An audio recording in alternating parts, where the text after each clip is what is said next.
E aí, moçada, beleza? A gente vai dar continuidade, né? Vamos continuar corrigindo, comentando as atividades que foram feitas até aqui. Hoje a gente vai ver a atividade 2 da semana 6 e assunto fácil, movimento de rotação da Terra. Tenho certeza que você tem uma boa noção já sobre esse assunto e possivelmente você já estudou isso anteriormente. Talvez a gente dê alguns detalhes a mais, não é isso? Lembrando que é estudo novo, a gente está tentando aqui desenvolver uma habilidade nova. Que habilidade é essa? É a seguinte: é saber que existem variações nas sombras de hastes, de varetas, de cabos, né? Como este aqui, fincados verticalmente em relação ao solo, existem variações dessa sombra ao longo do dia e ao longo do ano. E tentar explicar por quê. Parece bobo isso, professor. Para que explicar isso? Mas isso tem tudo a ver com a história da humanidade e de como o homem foi descobrindo as horas e uma série de outras coisas, tá bom? Então, basicamente é isso aqui. Eu vou ampliar a imagem. Tá vendo que existem mudanças nas sombras dessa vareta, desse gnomon ao longo do dia e também mudanças no comprimento e na direção das sombras dessa mesma vara ao longo do ano, né? Existem mudanças e explicar essas mudanças, então, é o desafio das novas atividades que serão propostas nas próximas, nessa semana e na seguinte, nas próximas atividades aí, e nessa também. Então vamos direto aí à atividade na questão. Bom, antes da questão, comecei falando de um texto aqui, né? Explicando justamente o homem primitivo, o homem lá dos tempos, antes dos tempos antigos, né? Quando ele estava ainda entendendo e conhecendo as coisas, ele olhava para a sombra do próprio corpo e via que ora essa sombra estava curta, ora essa sombra estava longa, ora ela estava numa direção, ora ela estava em outra, dependendo do horário do dia, por exemplo. E ele começou também a perceber, bom, ao olhar essas sombras, ele conseguia estimar mais ou menos quanto tempo faltava para o sol se pôr, que horas eram mais ou menos. Apesar do sistema de horas não existir ainda, mas uma noção do horário ele tinha, né? Se faltava muito tempo para anoitecer ou pouco tempo, porque se faltava pouco tempo tinha que voltar para o abrigo, né? Não podia ficar zanzando por aí à noite. Até hoje não pode, não é? Não podemos. Imagina os homens primitivos cercados de animais ferozes, perambulando por aí à noite. Tá bom? Então tem muito a ver com a sobrevivência dele. E muito bem. Bom, num segundo momento, esse mesmo homem primitivo, ele percebeu que os objetos, como árvores, né? Ou mesmo como estacas que ele precisava talvez fincar no solo, na vertical, projetavam sombras diferentes ao longo do dia. Então é essa vara, esse objeto aqui que a gente está vendo na imagem, chamado de gnomon, que eu estou falando, explicando, sobre ele que eu estou falando, explicando no texto e na imagem, tá bom? Então a pergunta o que é o gnomon, né? Segundo o texto acima. E como que você explica o comportamento das sombras nas imagens abaixo aí? Professor, eu não sei como explicar isso, eu nunca estudei o assunto. Não tem problema. Nessa fase, nessa altura do estudo, é muito interessante que você pense e que você crie as suas próprias hipóteses, tá bom? Então, se você disser uma coisa muito esdrúxula, não tem problema nenhum. Nesse momento, não tem nenhum problema, tá bom? Então, como é que você explica que ao longo do dia existem diferenças no comprimento e na direção das sombras? Olha aqui, por exemplo, 9 horas da manhã. o Sol ali ainda próximo à linha do horizonte, a leste, e olha a sombra que ele que é projetada por esta haste, pelo gnomon, né, às 9 horas da manhã. Olha a sombra correspondente aqui. Depois às 10, às 11, ao meio-dia, olha como a sombra ficou curta, né? Olha onde o Sol está. Então, como que a gente explica essas diferenças? E essas diferenças também ao longo do ano. Esse era o seu desafio, é uma hipótese que você estava aí, uma hipótese que você estava criando, tá bom? Vamos ler aqui então.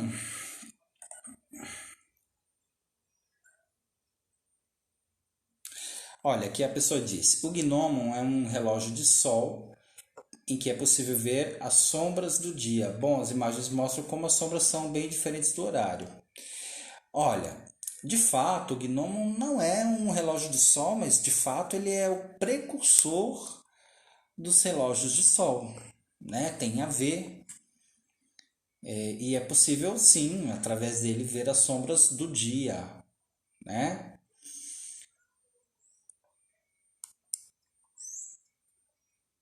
Por que que essas variações acontecem?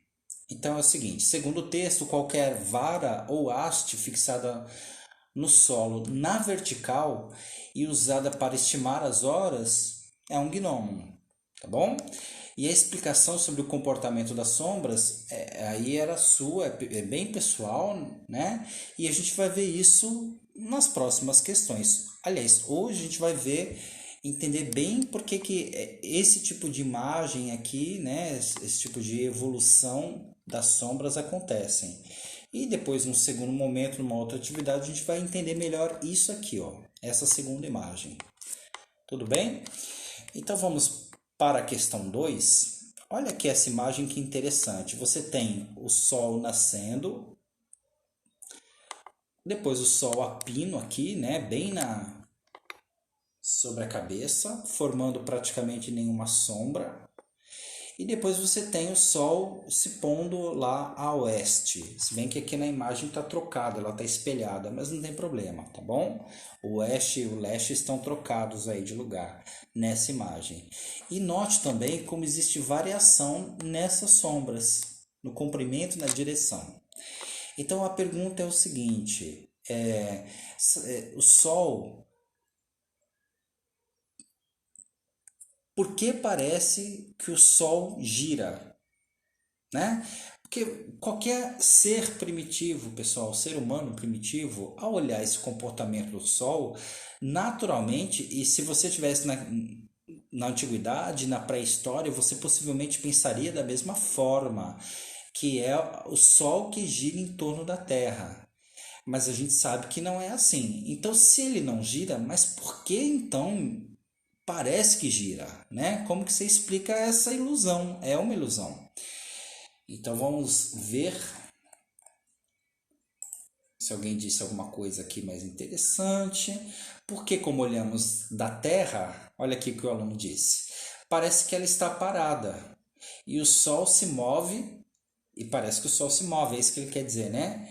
E ao repararmos a sombra de uma árvore, bem como a sombra muda conforme a posição do Sol, parece que o Sol se move, né? Então é o seguinte, né? Tá certinha essa resposta. O Sol, ao se mover no horizonte a leste, ao nascer, né? No horizonte a leste e se pôr no horizonte a oeste, nos dá a impressão de girar em torno do planeta Terra. Aliás, a gente já viu isso numa atividade passada, porque isso tem a ver com a esfericidade do planeta, né? Uma evidência da esfericidade do planeta. A questão do dia e da noite, por exemplo, né? E tem a ver com esse movimento. Mas o que ocorre é que o planeta é quem gira em torno do seu próprio eixo. Como nós estamos sobre a superfície da Terra, giramos com a Terra, giramos com a superfície da Terra. Porém, não sentimos esse movimento. E por não perceber, a humanidade, por muito tempo, sob a influência de Aristóteles, acreditou que a Terra era imóvel e que os outros astros giravam ao redor dela. Tá certo? Então, pessoal, a gente vai ver no nono ano, por exemplo, como foi grande a influência desse filósofo grego chamado Aristóteles e o trabalhão que isso deu para o grande cientista Galileu Galilei demonstrar, né, e provar que a Terra girava em torno do seu próprio, ou melhor, que não era a Terra que girava em torno do Sol, era ao contrário, que não era o Sol que girava em torno da Terra, mas sim o contrário, que era a Terra que girava em torno do Sol. O trabalhão, ele quase morreu ele foi preso para divulgar essa ideia, tá bom? Então é isso aí, facinho o assunto que não é novo pra gente. Então, na questão 3, né, a gente tá falando aí, tem uma imagem sobre a rotação da Terra, e você tinha que olhar essa imagem, também consultar a sua apostila, ou o que você quisesse, ou um site, ou o que você se lembrava também, né, sobre o que você já conhecia, e explicar o movimento de rotação.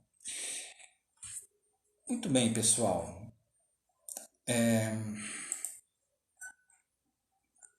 O que é um movimento? Eu já coloquei bastante informação aqui na própria imagem, tá vendo? Tem muita informação. O movimento de rotação é aquele no qual a Terra gira em torno de seu próprio eixo.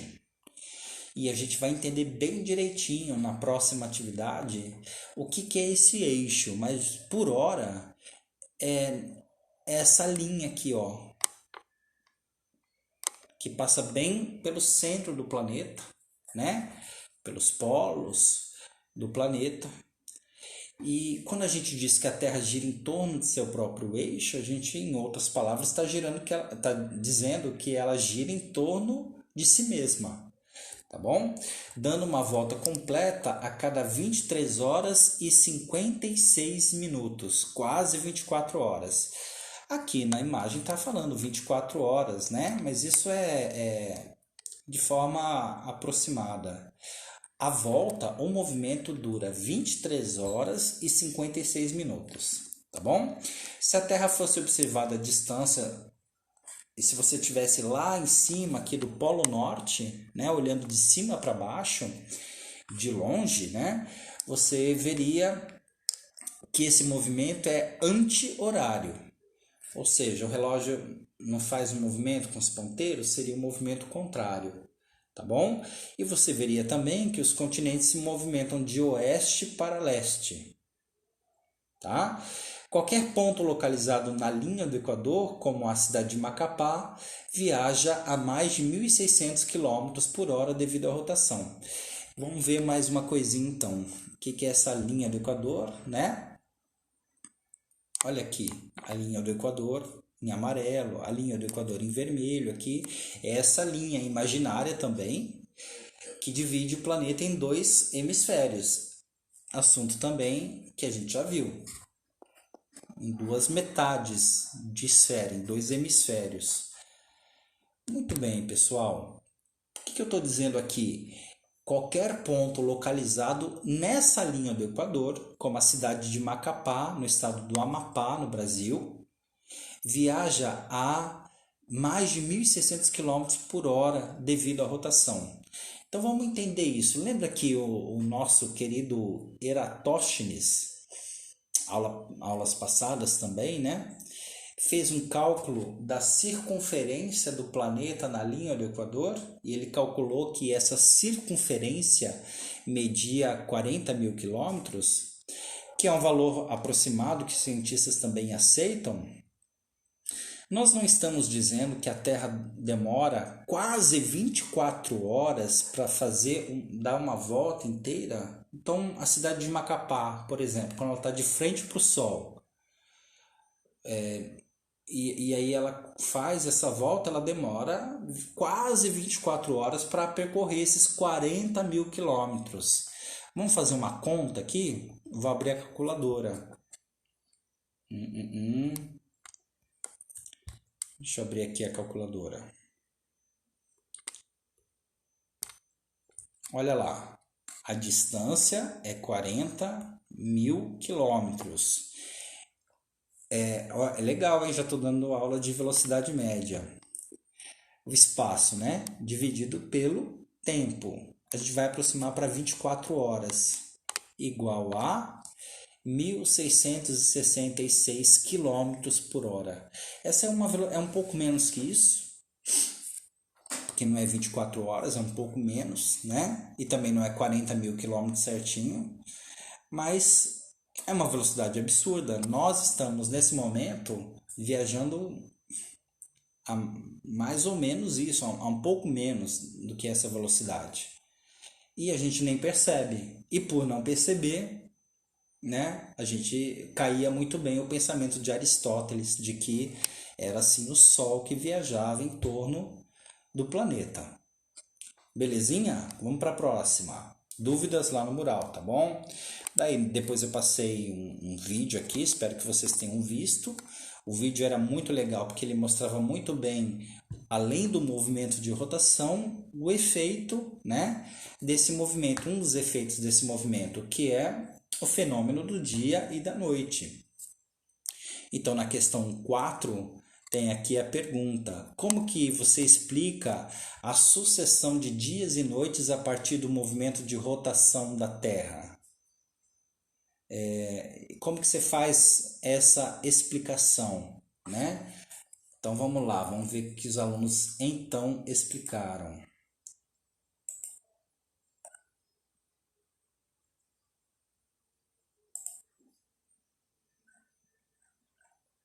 Se o movimento de rotação da Terra não acontecesse, a dinâmica dos dias e noites não seria possível, porque somente um lado da Terra receberia constantemente a iluminação do Sol.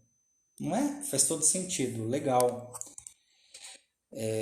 Então, gente, é o seguinte: enquanto a Terra gira em torno do seu próprio eixo, os países e continentes localizados na parte clara do planeta, aquela que está recebendo luz e, obviamente, onde é dia, vão se encaminhando para o lado escuro, aquele que não recebe luz solar e, portanto, onde é noite.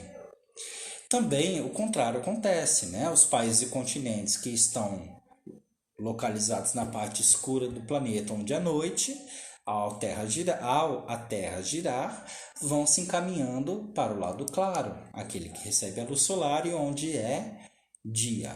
É fácil, né? Um entendimento tranquilinho para a gente, tá bom?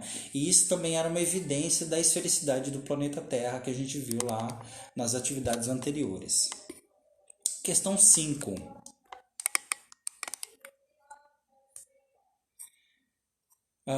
Então, gente, os cientistas acreditam que a rotação do planeta Terra sempre existiu, desde da Terra formada, né?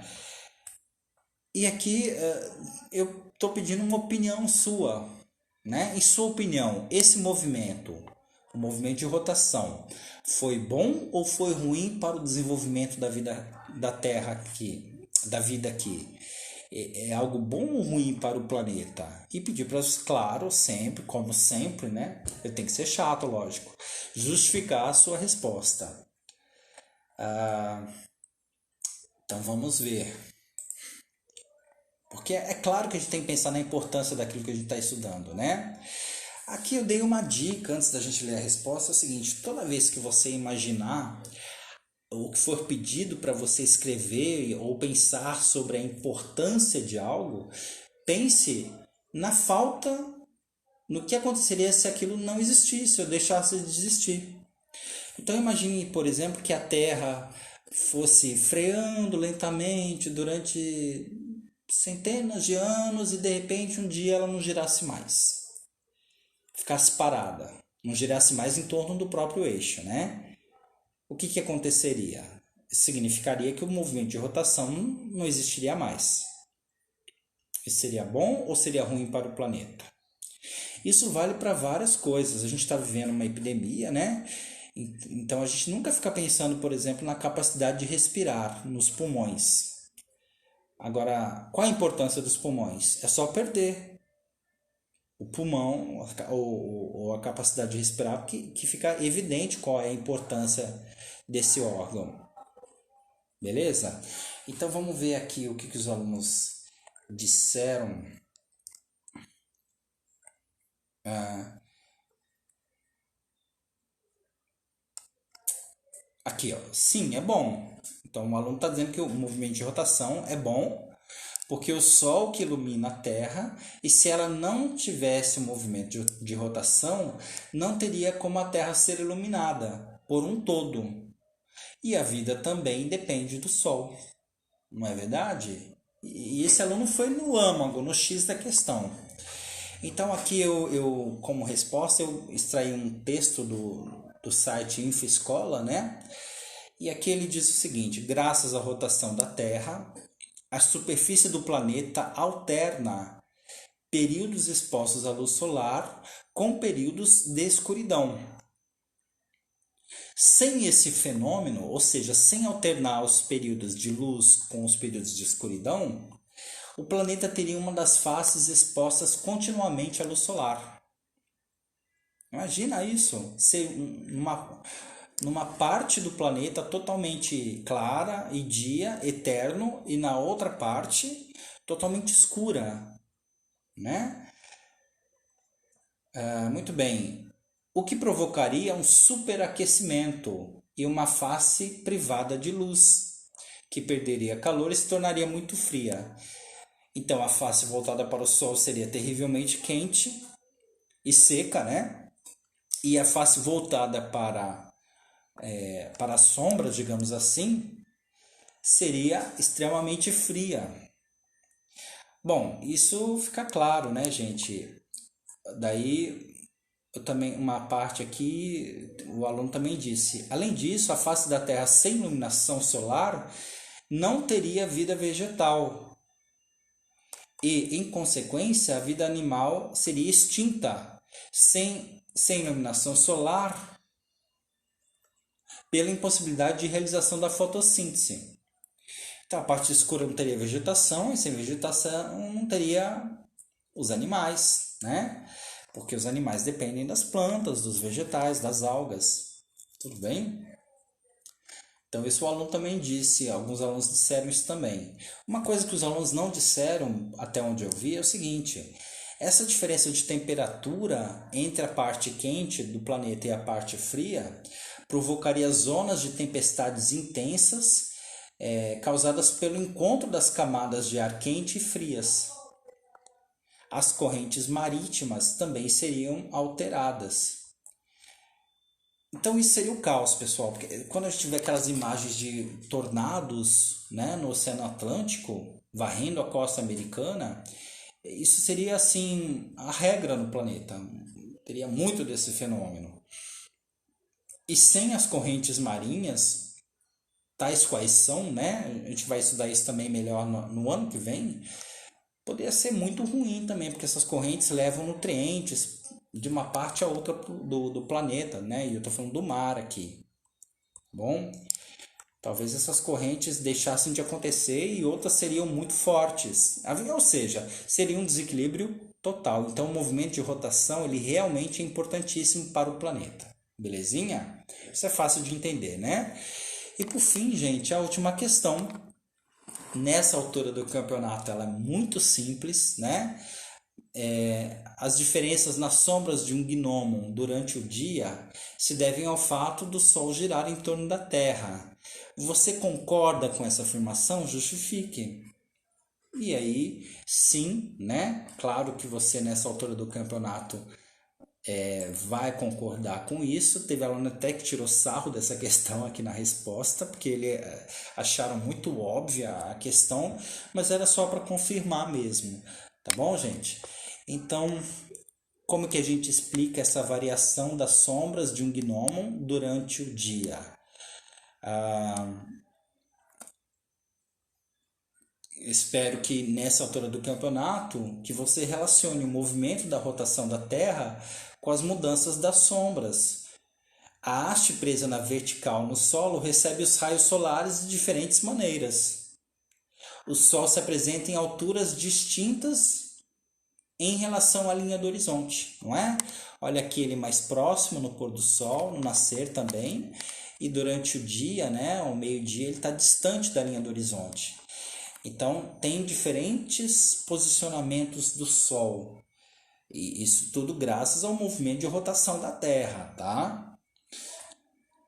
O Sol se apresenta em alturas distintas devido ao giro que a Terra faz. A consequência disso é a produção de sombras de tamanhos diferentes e direções variadas. Então, é isso aqui, ó. Sombras em direções diferentes e também de tamanhos diferentes. Tá bom? Facinho essa atividade, espero que vocês tenham entendido. Até a próxima!